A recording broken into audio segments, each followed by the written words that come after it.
Since Repair Clinic encourages you to perform this repair safely, a warning icon will appear when you should use caution. Before you replace the air filter base on your leaf blower, make sure the engine has cooled.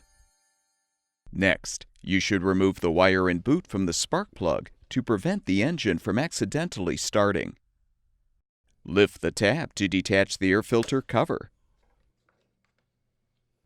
Use a T20 Torx bit to unthread the two mounting screws, securing the filter base and carburetor.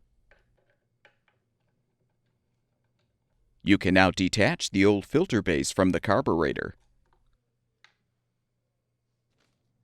Prepare the new air filter base for installation by transferring the choke lever and choke plate from the old base to the new one.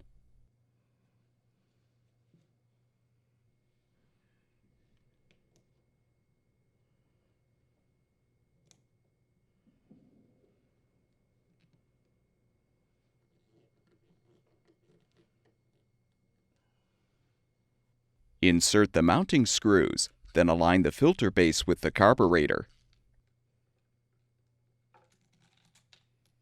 Confirm the insulator gasket is in place, then align the assembly and thread the screws.